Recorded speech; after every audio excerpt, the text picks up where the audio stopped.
Welcome to the Overwatch Archives panel.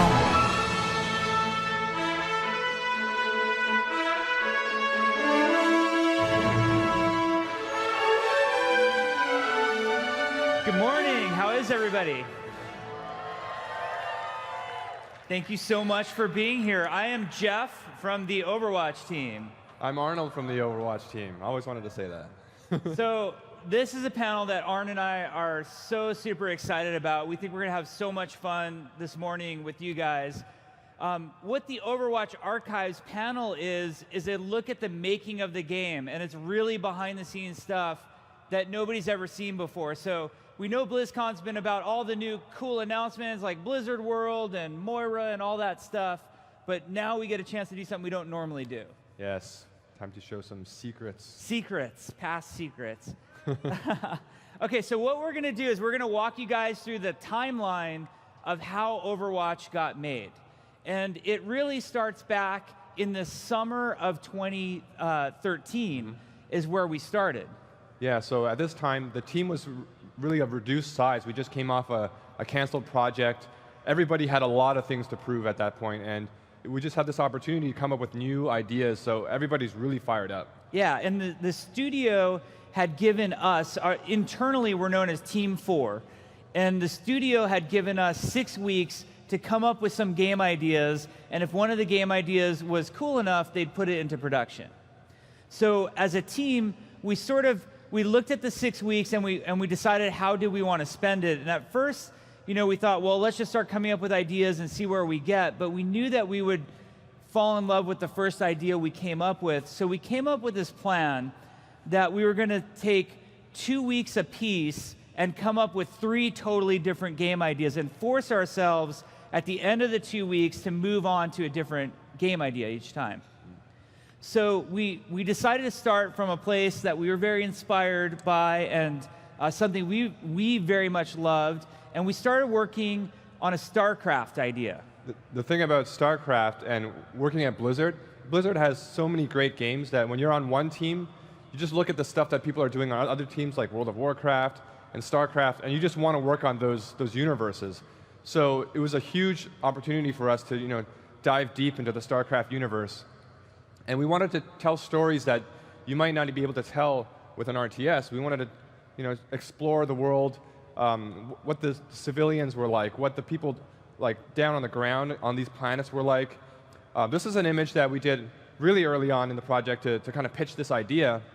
And it's actually based off a really old Chris Metzen sketch way back in the StarCraft 1 days. I think it was a prospector image that he drew. It was one of my personal favorite ones, and we kind of wanted to bring that vibe into this new game idea that we were doing. Yeah, and Arnold, that picture looks super familiar. Yeah, well, even though this project didn't come to fruition, the hero eventually was a huge inspiration for a hero in Overwatch. Yeah, so eventually it became Winston. Yeah, Winston, as everyone knows. So, as you guys know. But what was cool, like Arnold was saying, we took a lot of inspiration actually from Warcraft 3 and World of Warcraft on the StarCraft project we were working on. And when we first started working on World of Warcraft, we said we need to show a different perspective of the Warcraft universe. We don't want to make an MMO where everybody is just like the Stormwind Guard, like you're the footman from the Alliance. From Warcraft 3, we really want to show you what it's like, who the individuals and the people are in this world. So that's why the StarCraft idea was really compelling, that you saw a different side of the universe than the large army big wars. So we had so much fun working on this. The guys from the StarCraft team were coming over, guys like Sam Didier, and just totally firing us up. And I think at the end of the 2 weeks, nobody wanted to move on. We all just want to make the StarCraft game. We had this complete pitch deck. We had like all these different mock-ups for screenshots and like armor sets and all that stuff. It was super fun to work on. Yeah, it almost felt like okay, now we're just going to phone it in for 2 more ideas and like get back to the StarCraft idea. Yeah. But oddly enough, right after that, we switched onto a brand new project. And this time, we decided to explore a brand new intellectual property and a new universe that Blizzard had never done before. And it really was a Chris Metzen idea that we were super excited about. And Chris does such a better job than I do of telling this, but basically the idea is that there was this far remote outpost planet in the universe where it was sort of like the crossroads of the universe, and all different alien races would end up on the same planet, and we thought it'd be a really cool setting for a video game. Yeah, I remember like coming up with all these different ideas for art style, because you don't get a lot of opportunities to work on a new IP at Blizzard, and we were just, the gears were spinning, and there were so many things we wanted to do. And one of the things about working with Bill Petrus, our art director, is that whenever he creates a piece of art, and he was the original art director on World of Warcraft, it's such a treat because it just sets the vision so clearly. So we want to show a piece of art that he did for this new project.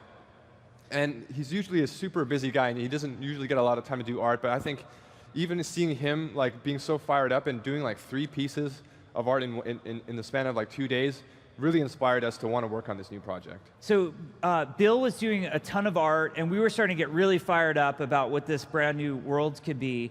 And it was absolutely beautiful, and it was very inspiring. We were also pulling a lot of reference art from games, movies, DeviantArt, places that just inspired us of what sort of things could we use as our muse or our inspiration.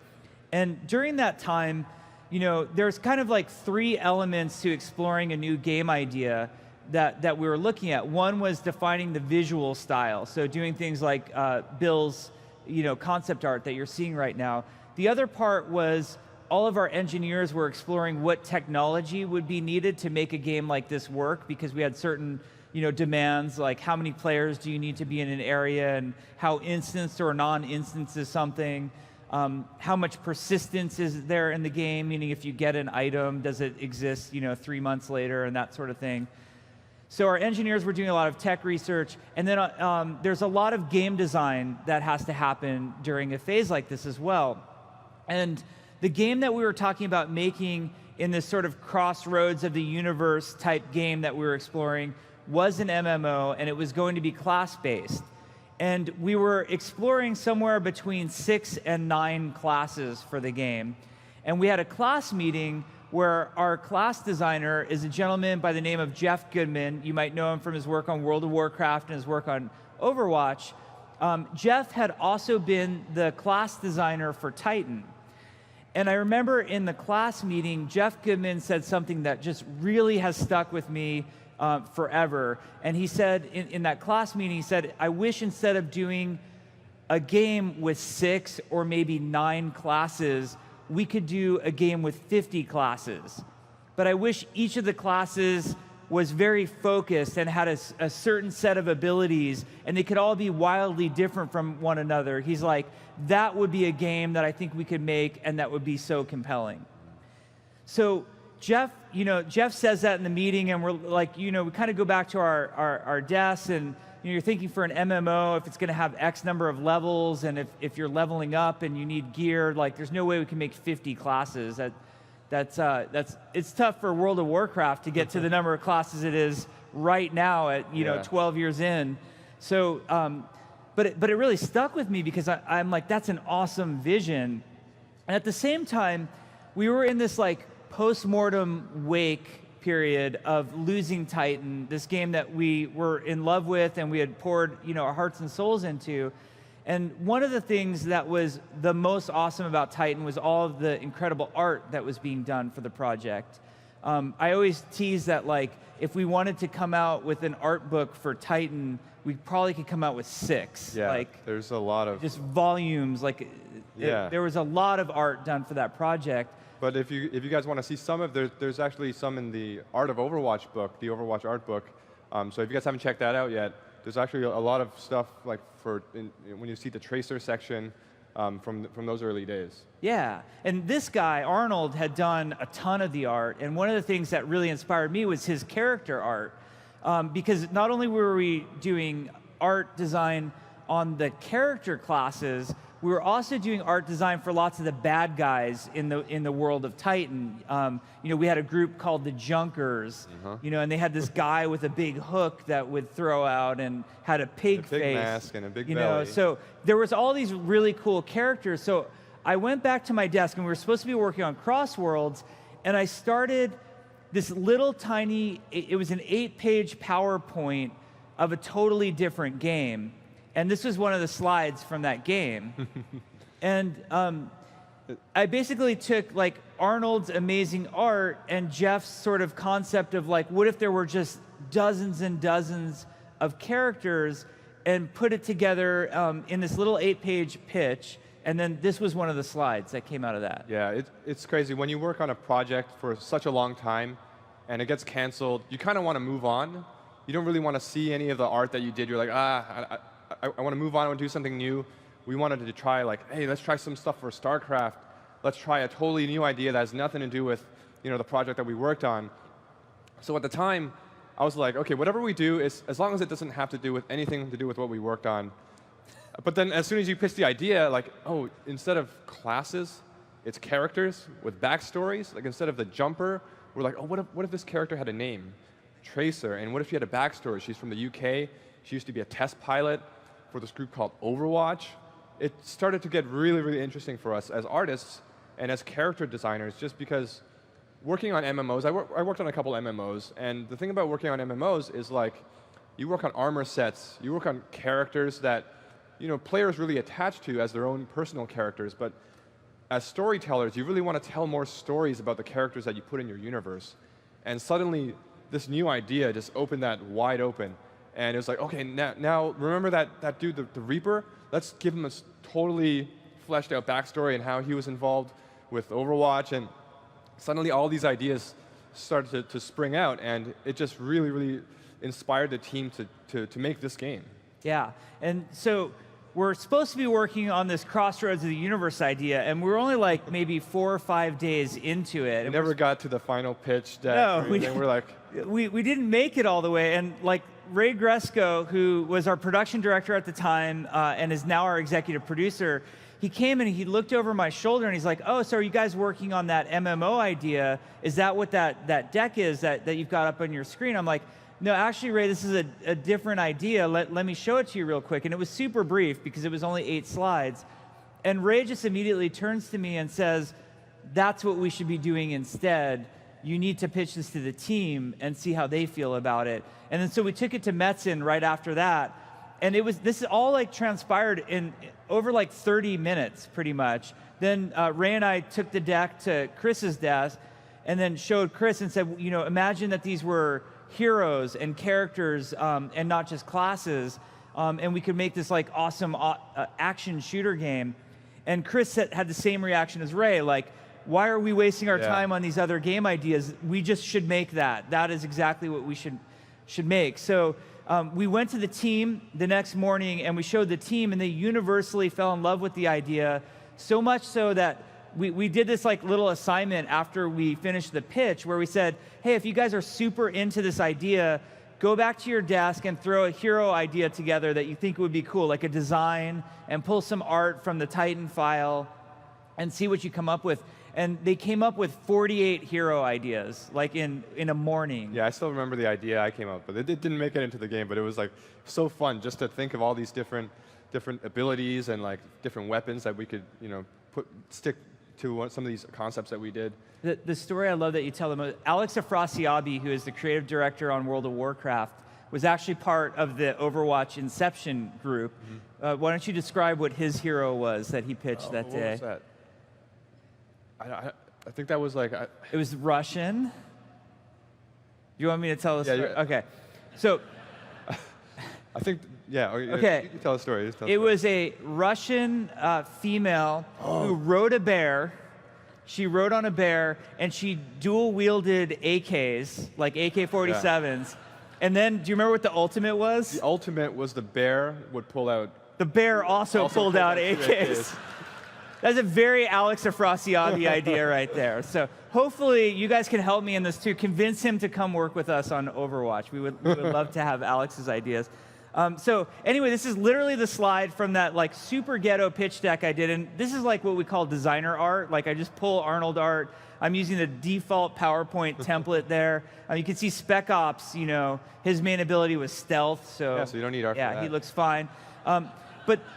But then like the process we had to go into after that was we had to convince the Blizzard executives, and we had to convince the Activision executives to make the game. So then we made a much more polished pitch deck, and we started getting way more serious about pitching the game. So we have this amazing game designer on the team named Jeremy Craig, and he put together this slide to really sell the idea of a hero game. So this is going to make the internet explode, this slide right here. This is one of my favorite slides. And if you're pitching a game idea, you want Jeremy Craig to make your pitch deck, because he makes it look so good. And he was able to take all of these characters, and some of these were player classes from Titan, some of these were NPCs, some of them were just random ideation drawings that we did. Like Mama Hong's one of my favorite ones. I think the only original for Overwatch design was Winston. Yeah, I think everything else sort of came from Titan. Totally. So it was super inspiring. And whenever we would show this slide, we would be pitching the game to game directors at Blizzard and production directors, and we were pitching the game to Mike and Frank, and it was so awesome because everybody immediately was drawn to different heroes. Oh, Luke, that's such a cool idea. That's one of my favorite ones. I want to be Luke someday. And I think Mama Hong was probably the one that I personally hope makes it into Overwatch someday. And she's been very controversial, but you can see other ones like Angelica went on to become Mercy. Yeah. And then we had, you can see Symmetra and Torbjorn are all mixed in there as well. You can't really tell from the design, but Longshot ended up being Widowmaker. Yeah, there's just so many cool ideas here. Every time I look at it, I notice a new one. So we're also pitching this idea of a global game that took place in all these cool places on Earth. And we were saying, hey, roughly at launch, we would probably have around 12 maps. So we took a lot of concept art from Titan, and as you can tell, some of you guys are more on the art side than others, but those of you who are artists can really recognize the difference between this art style and the Overwatch art style. And you could probably talk best to it. This is some beautiful art from Peter Lee, one of our concept artists. And he really did a ton of beautiful paintings for Project Titan. And for Project Titan, we had idea of having all these different locations in different worlds. But you'll notice the art style is a little different. And I think once we started working on the characters for Overwatch, we took the inspiration from these locations and really spun the art style onto it. I remember Bill Petrus, our art director, along with Ben Zhang, our senior concept artist, really kind of pushing the color, pushing the silhouette, and just getting really that vibrance of the Overwatch universe into the world. Yeah, and you can even see the World of Warcraft inspiration. Yeah, yeah. So the whole Blizzard team was amazingly inspired and supportive of this idea. We show this game to Mike Morheim, who's our CEO, and Frank Pierce, who's one of the founders of Blizzard, and he's in charge of all of game development. And they were just like, go, this is awesome. We think your team can do a really good job of this. And then the next big step was pitching the game to Activision. So Blizzard is, we are a merged company with Activision Blizzard, so we want to make sure our Activision partners are on board with the idea. So we go into a meeting where we have to pitch this new game concept to the top executives at Activision. It was kind of a very daunting experience because you have to remember 6 weeks earlier, we were the team that was responsible for getting one of the biggest investments canceled in probably company history, maybe video game history. I don't really know. So you're walking in this room and you're like, are these guys, are they still holding on to that? Are they a little angry at us? And we're going through the pitch deck, and in hindsight, and I feel really naive saying this, but in hindsight, we should have thought of this ahead of time. We walk into the room, and here is Activision, this company that makes Call of Duty, which is one of the greatest, most successful shooters of all time. And then we're the team that just got a project canceled and failed making it, which was going to be a shooter. And we walk in and we sit down at the table, and we're like, okay, we have this new idea to pitch for you, just what Activision really wants right now, a shooter. A shooter. And in hindsight, I should have known walking like that probably wasn't super wise. And to the Activision executives' credit, they were so good. They were supportive, and they didn't maybe I'm projecting, but I had this feeling of like when you kind of look at mom and dad and they're just doing the, oh, like, what are you guys doing? You're like, and yeah. But and then the pitch was going on, and what was funny is like when we pitched it to the Blizzard executives, like they were super interactive and they were talking to us through the whole pitch and asking questions, and it was very interactive. And in the Activision pitch, it was very quiet the whole time. It was almost like you were in this like vacuum chamber in the room. And then I'm going through the slides and I'm trying to really sell them that this is going to be an awesome idea.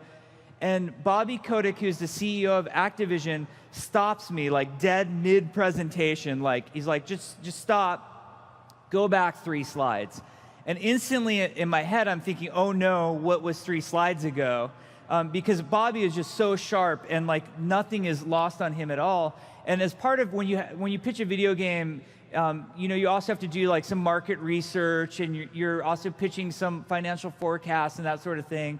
And I'm thinking like, was maybe one of the financial forecasts was off or unrealistic that we had put in, and that was 3 slides ago. But the slide Bobby had me go back to was this slide. I'm pointing there, but it's actually there. It was this slide, and it was this picture that Arnold had drawn. And he stops me, and he actually stood up, and he walks up to the screen, and he's just walking back and forth in front of the screen. And he said, I've never seen characters like this before, and I've never seen art this compelling. This art is amazing. This is going to be an amazing universe.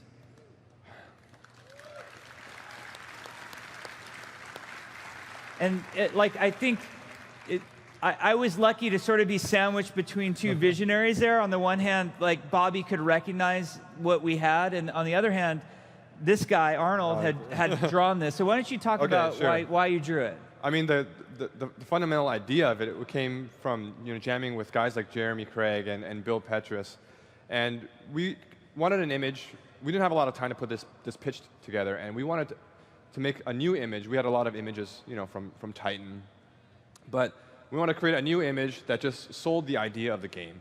And we could have easily come up with some really crazy action scenes with like Tracer and Reaper doing crazy abilities, but we felt like we really wanted to show what was unique about this universe, and there was something inspiring about Jeremy and Bill's idea of just lining up these characters, kind of like comic books or superheroes, those kind of genres where you just let the characters speak for themselves.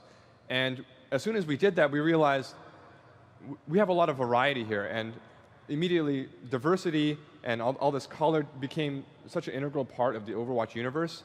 And as soon as we saw this image lined up, it's like, maybe we don't even need a background. Let's just let the color kind of fly, let the silhouettes really just dance around. And I think what we ended up with that really spoke to people was like the variety, the color, and just like the richness of what this universe had to promise.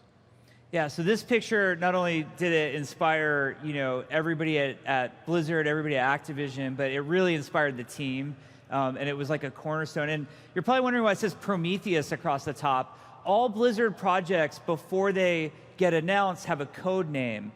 So that way, when we're at BlizzCon and somebody's had a few too many drinks, you don't find out about like, oh my God, they announced this new game at the bar at BlizzCon. Instead, you accidentally say Prometheus, and then everybody, then they think we're working on a game named Prometheus, and we're gonna get sued by that movie company. But that was just a code name. Yeah, it's funny just to see some of these concepts too, because like from the deck slide that Jeff showed earlier with all the concepts to here, it kind of evolved a little bit. We took some of those ideas and we started to change them around. You can kind of see like what ended up being Roadhog in there and Widowmaker.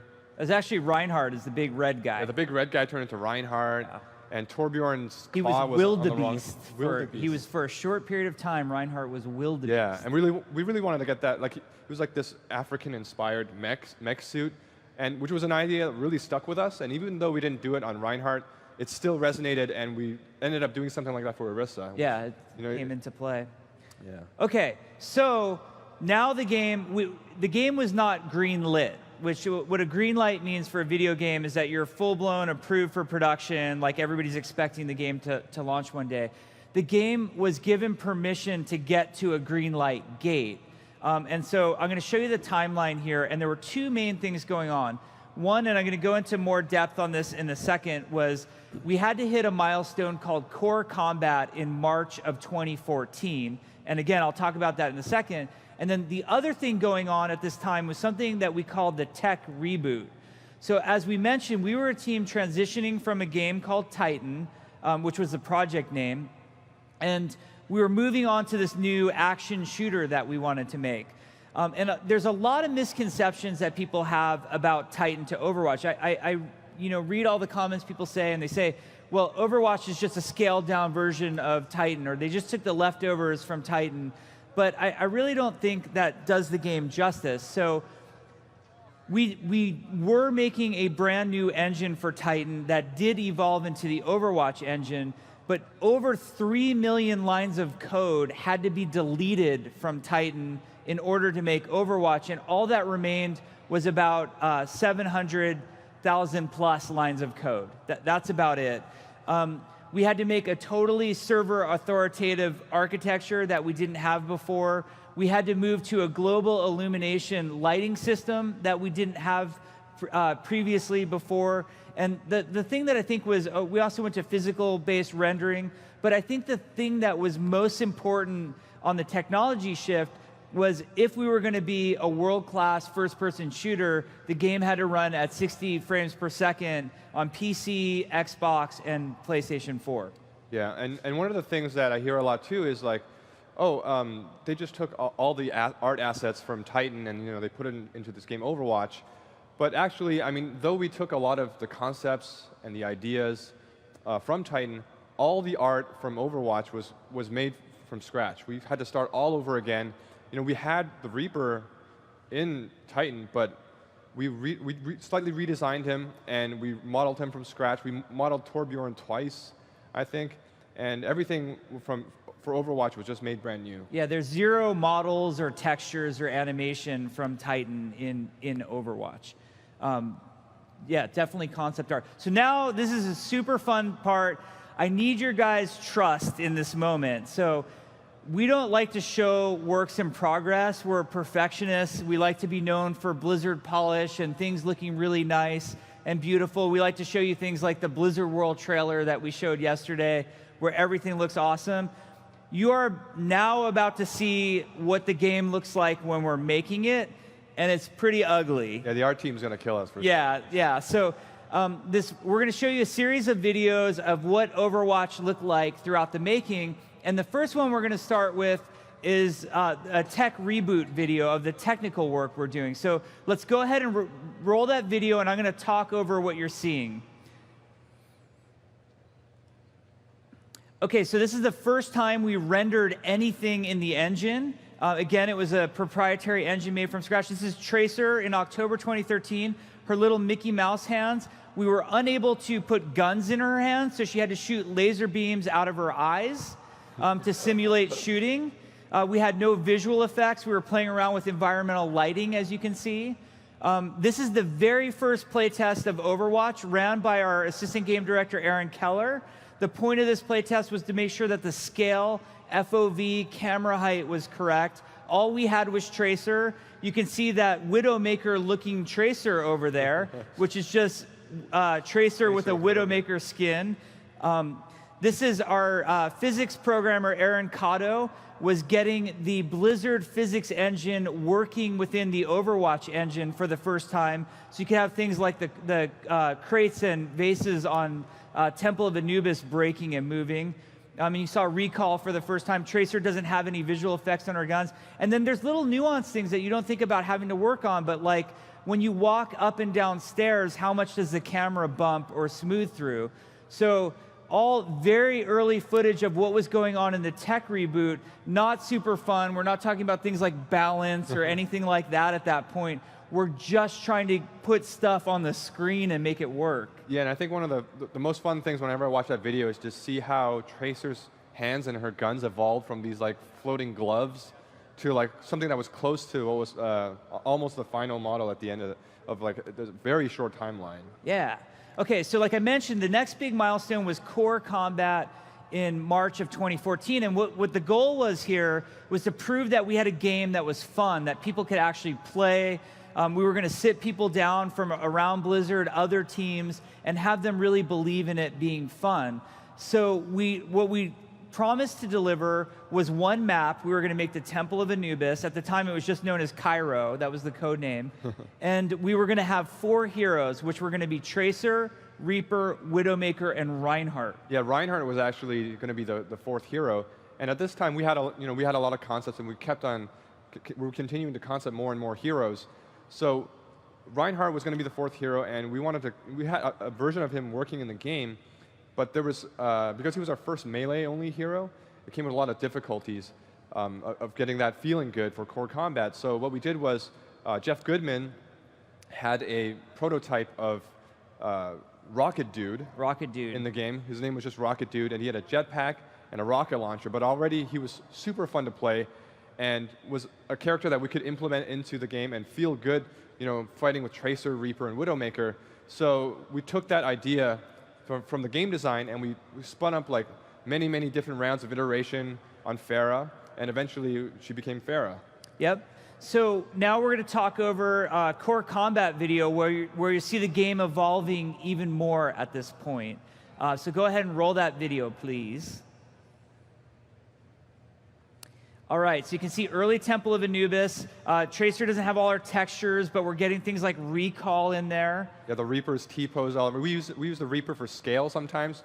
Early on, we're still figuring out how to scale our buildings properly. Sometimes we forget to delete the Reaper. Yeah, so you just have Reapers all over. This is literally the first play test ever with Pharah in it. The first day she was in, you can see how slow her rockets are shooting. You barely see it without the trail view. There's no visual effects there. Here's an early animation prototype for Tracer. We're still getting the hang of getting the third person. Her head is just bobbing wildly, which made headshots really hard. So we took a lot of iterations to get just the right amount of movement.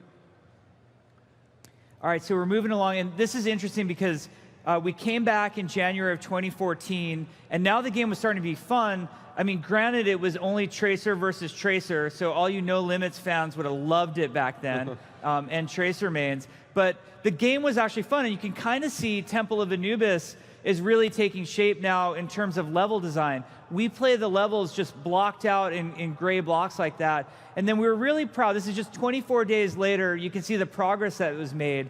And the whole time here, the UI is evolving.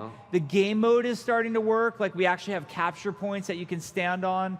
And more and more is coming together. Early health pack, as silly as that looked. You can see the Temple of Anubis was open. Now, here's Reapers in the game. Now, you're going to see the world's coolest Death Blossom animation is coming up right here. Greatest animation. Wait for it. There it is. And this is what the game looks like to us when we're making it. His muzzle flashers are these giant Pharah's balls. rocket launcher is making some progress, but it's going to look different. We decided she's blue now. Like, I remember that whole meeting at your desk for what color Pharah should be. We're getting Widowmaker's grappling hook working. And then we're learning things like, hey, maybe you shouldn't be able to get up there in Temple of Anubis. Maybe that's not such a good place for Widowmaker. This is also, I'm sorry to admit, this is some of the worst sniping you're ever going to see, and this was me. And like somebody said, like, oh, at least you finished him off. I'm like, I didn't finish him off. Somebody else finished him off. I didn't even hit him. And then by February, we're like now getting really close to our March milestone. Yeah, the lighting is starting to come in here with all the stuff we were doing with the new engine, and it's just started looking so beautiful. Temple of Anubis started to come to life. And like the UI is evolving now. You can see we're getting like a character portrait there, an ultimate.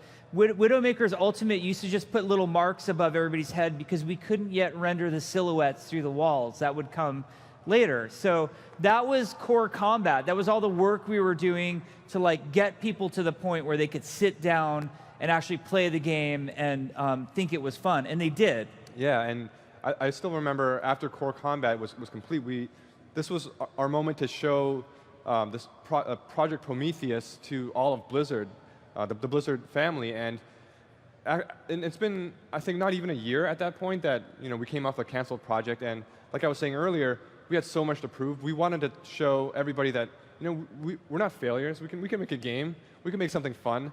So there was a company show and tell that every now and then we'll show everybody else what we're working on. All the different teams kind of show their latest work, and nobody really, I don't know if anybody expected No, they didn't think we were Team working 4 to on show anything. anything. And if they did, maybe it was like a couple concepts, but we showed core combat, and everybody was super excited. And it was the first kind of validation for us as a team, as people who were really unsure of themselves after working so many years on a project that got canceled, that it really invigorated us and pushed us to the next milestone. Yeah, and the next part is amazing because there's a guy a lot of you guys don't know about. His name is Ray Gresco. And Ray is really the leader of the Overwatch team, and Overwatch would not exist without Ray. And throughout the whole, shutting down of Titan to starting of Overwatch, Ray was that guy that just, steered the ship the whole way. And Ray came out of the Titan reboot, and he said, once he saw Overwatch, he said, we are going to announce that game at BlizzCon next year. We are going to become a Blizzard story for Blizzard developers far in the future, that we were the game that got canceled one year and announced at BlizzCon the next year.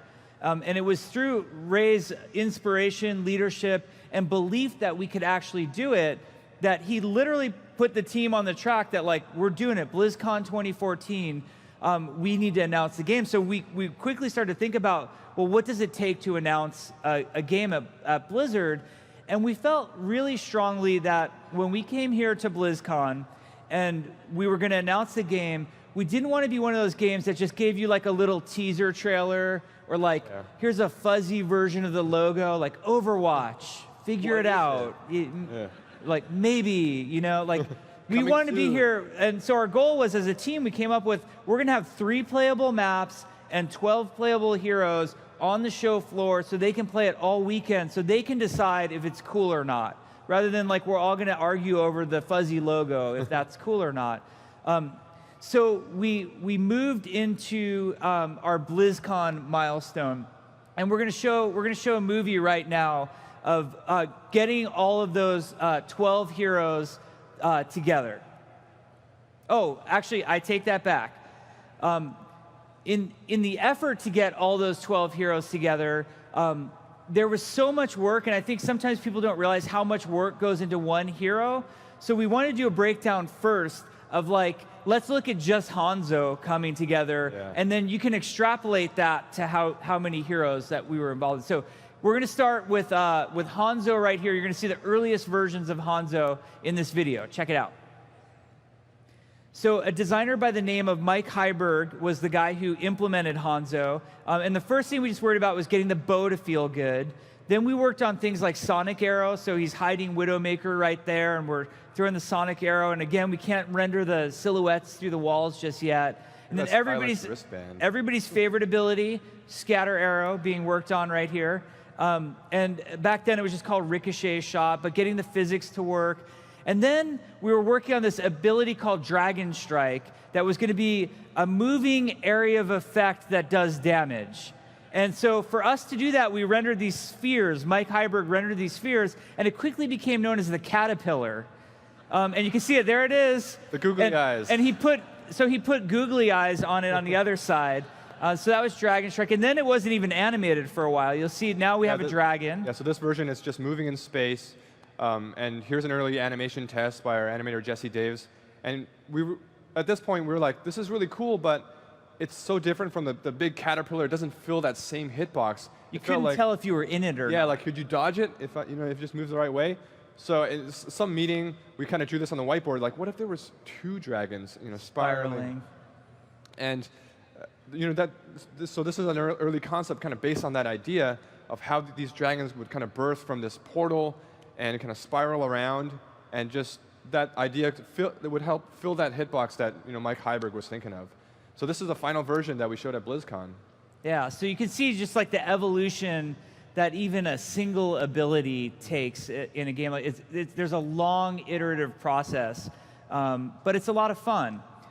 We have a lot of fun doing it.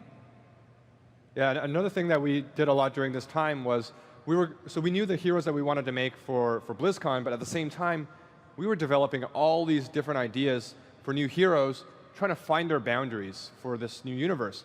So at this time, we had Winston, And we knew that in the Overwatch universe, there is a talking, intelligent gorilla from the moon. That exists.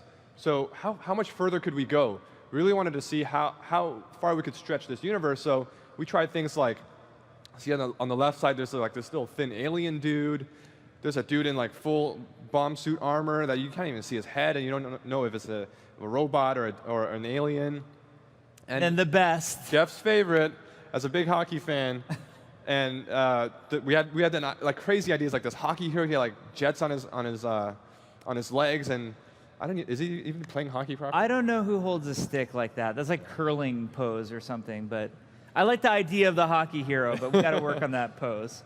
So we're trying so many different things. I still remember one of the other the game designs that Jeff Goodman had was this flying character with a flamethrower.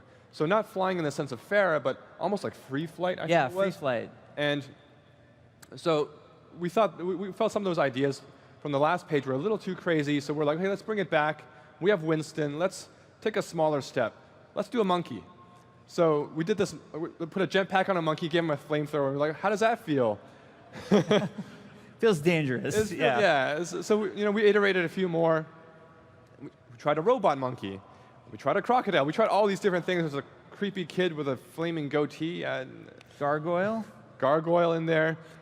But what this ultimately culminated in was everybody's favorite concept, the jetpack cat. This is one of my favorites because it taught us a lot of lessons, but it's also one of the most popular concepts on the team as well. Yeah. I always like the one on I like the one on the right more because it feels like an actual cat. Like the actual cat would just be, laying there on his just paw, just lazily at it. Yeah, so we kind of felt like we had done all this exploration, and these were really awesome ideas, but we felt like we were slipping out of the universe. And I think where we left it was like these might be great ideas for another game at some point, but this is not Overwatch at this point. So it was fun. Now there was other things going on the design side, similar to the art side where we were doing all this ideation in terms of how far could we push the heroes. We were also exploring all sorts of crazy game designs. So we're going to share with you one of Torbjorn's earliest abilities that never saw the light of day, thank God, called the Claw Trap. So originally, before he had Armor Pack, Torbjorn had the Claw Trap. What he would do is he would go out and he would put the Claw Trap out. He could put it on the ground, on a wall, on the ceiling, and it was kind of like a mine, like almost like Widowmaker's mine. And then if another hero on the enemy team walked past the Claw Trap, it would shoot out this chain and grab the hero and then contain them to that area. Yeah, so here's a concept of the Claw Trap. You'll see it in the game. It's just blockout art, and I think he throws it out, and it's a Widow Mine, but when it attaches, it's like this tiny Torbjorn turret. Yeah. Something like that. But another thing to pay attention when we show you the video is Reinhardt has an ability that he doesn't actually have in the final game. See if you can pick out which one that is. Okay, so let's take a look at the Claw Trap video now. All right, so step 1, throw it out. Step 2, deploy. Step 3, all terror breaks loose. Because of course Torb's going to throw it in front of Torbjorn. And here's early animations on Torbjorn, like it looks pretty ghetto. And then Torb trying to find just that perfect spot.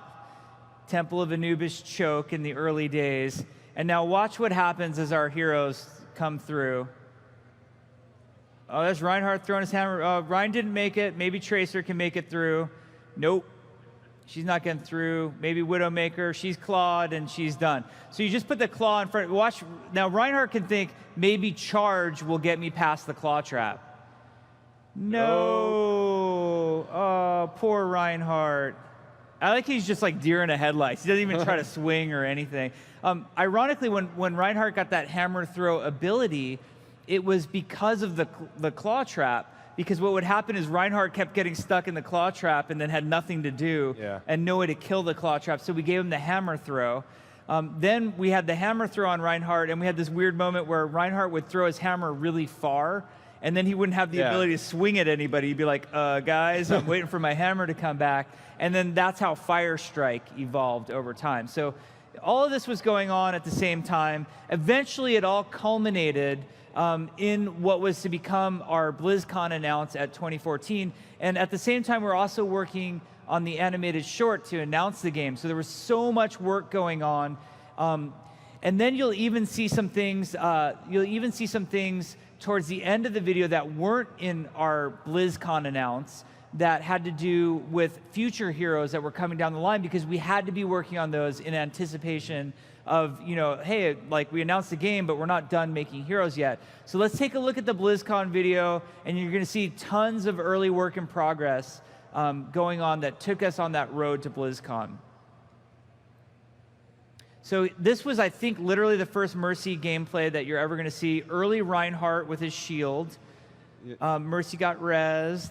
You'll notice early on, Mercy's healing was green instead of yellow, and we're kind of mixing the colors, and we really needed to decide what healing color would be. Would it be yellow or green? And I think we saved green for poison eventually. Yep.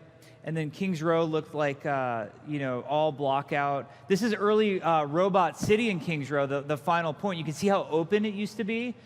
We had a couple problems there. One was sightlines, and then the other was people like me falling in the pit like idiots. Ragdoll physics. So that happened a lot. Early Reinhardt charge. Poor Torbjorn. You used to have no startup time. You'd press the button and you'd instantly. Yeah, you'll see him run too. I think right here. Yeah. There it is. It looks awesome. Show it at BlizzCon. And then we didn't have a payload, so we had this truck. And then we didn't have art for the icon, so we used the Doge. He's there. You just maybe if we switch back to that icon, people would actually hey, what's that? Be attracted to it in some way. So you can see, and then we're doing all this stuff of like making the Reinhardt hammer feel good. Yeah. Here's some early technology we're trying to get for Mercy's ribbon to work. And interestingly, one of her ults back then was to actually heal multiple people. Yeah, heal multiple people. It kind of comes full circle. Yeah. The payload's evolving. You can see all the iterations of Reinhardt's shield in these early ones. Yeah, this is before we had like the nice shader for Reinhardt's shield. This is actually Winston. You might think you're looking at a ferret. This is the first Winston playtest. So his leap ability used to be like Doomfist's alternate leap ability, and then he didn't have animation, so he just ran around like a dude. You can see him, Winston just running around. Yeah. If you notice the targeting thing, right in the middle, there's like a banana. Yeah. See the banana right there. So that was Winston's, and he would just run around. He got killed by Tim right there. Awesome death pose.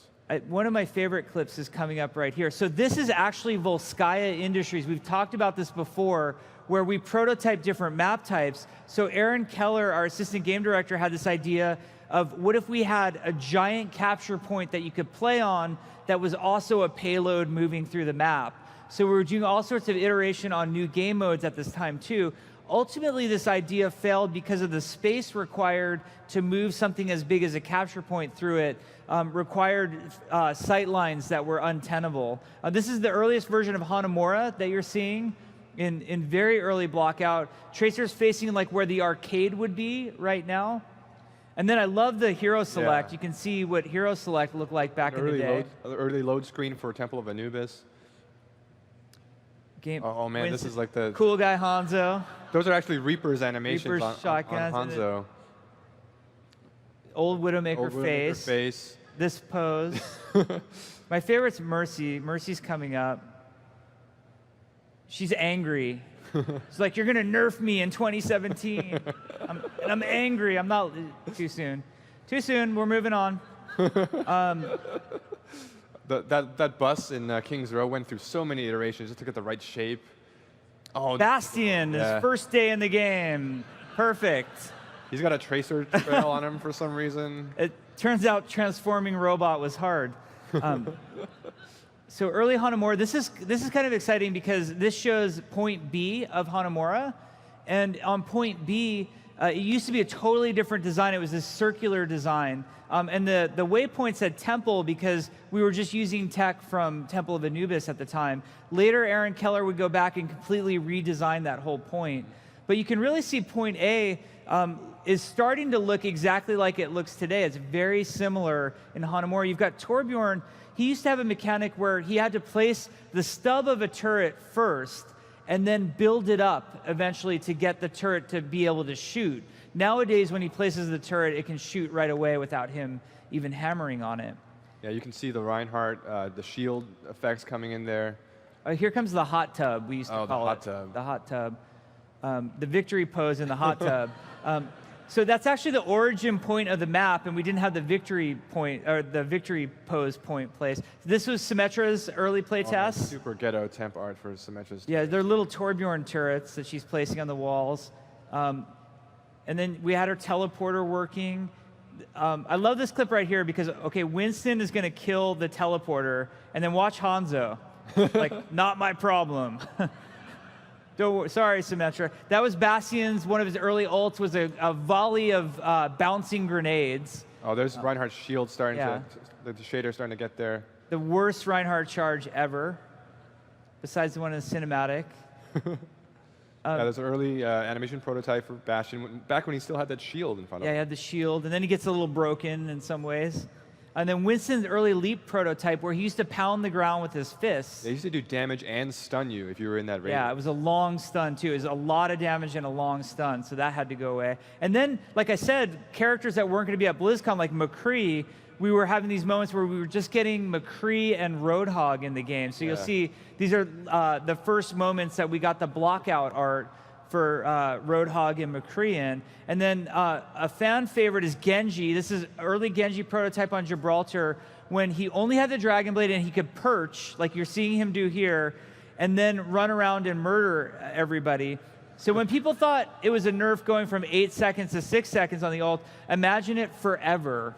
Forever Dragon Blade is what Genji started out as. So this is the final hero select that we ended up having at BlizzCon. Yeah, and we were super happy and super proud at this moment that, you know, we had completed all these characters. And that moment when Chris Metzen walked out on the stage was, I think, one of the most emotional moments for most of us on the Overwatch team in our lives. Yeah, that was definitely like the highlight of my career personally. And just being out there, like where you guys are sitting right now is where the Overwatch team was. We were just waiting for Chris to come out and announce the game, and everybody was just so nervous. It's kind of like this thing you've been working on for so many years. You don't know how everyone's going to receive it. And Chris comes out, he shows the cinematic. I look to my left and my right, and everybody's just like, the faces are all wet. And I'm like, It was just such an emotional moment for all of us. And I think you were backstage, right? I was backstage. I was watching Chris walk out and watching his nervous energy, and then it was, my heart has never pounded so fast. And we're just wondering the whole time, like, are they going to like it? Yeah. Like, I hope they like it. And then there was a really cool moment where everybody from the Overwatch team at that BlizzCon got together for a picture during BlizzCon. And this is one of my favorite pictures of the Overwatch team because it's at that BlizzCon right after the announcement had happened. And just the journey that these guys had gone on was so special, and I was just so proud of the team and everything that they accomplished in that moment. Yeah, I love the note there. It says stuff in Aaron's eye. Yeah, oh, Aaron loves us to talk. He's like, why do you have to show that picture? I got my finger in my eye. So sorry, Aaron. Anyway, I don't know if we have time for Q&A. Somebody will tell us if we have time or not. But we really appreciate you guys listening to our long, rambling story of how Overwatch got made. We know it's a different flavor of a BlizzCon panel than we usually do, but we thought it'd be super fun to share with you some of the things that we went through in making the game. So thank you guys very much. Yeah. We will have a few minutes for questions.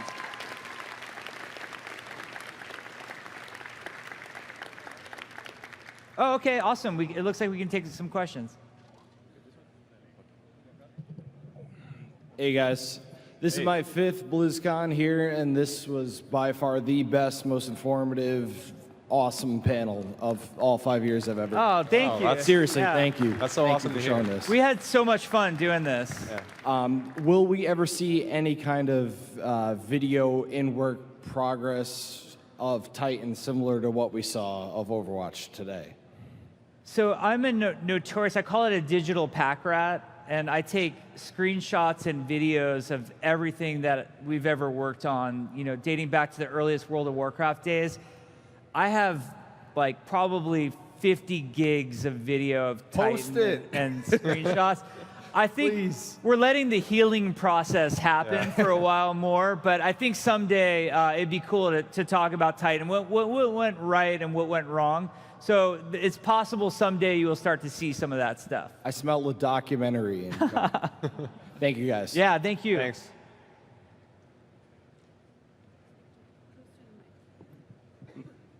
Hi. So I know I really like the Officer Diva skin, and I think she really needs a partner. Have you ever considered doing Officer May, since she already has the perfect voice line for it? That's a great idea. I think, yeah, that's Officer May. Hell yeah. You're asking the skin guru, so like you're Make it happen. heavily influential right Yeah, now. we're very inspired by all the ideas that the skin ideas that like the fan art and the stuff you guys come up with in the community. So, Officer May, it's awesome. Sounds cool. No pun intended.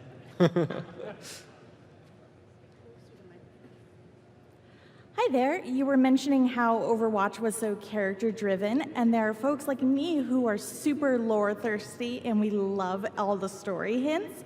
Is there any chance that we'll get novels fleshing out more of the world like we have for Warcraft, StarCraft, and Diablo? Well, I think something that we've shown over the years since we've been talking about Overwatch is that we like exploring different mediums. So I think actually the Doomfist reveal was a great example where we made that the 2D animation that you had never sort of seen from us before. We're super interested in exploring all sorts of different ways of telling Overwatch stories. We've done short fiction, we've done animated shorts, we've done anime, we've done comics. We would love to do some form of long form fiction. So for us, just figuring out what that is super compelling to us. Excellent. Thank you. Yeah, thank you.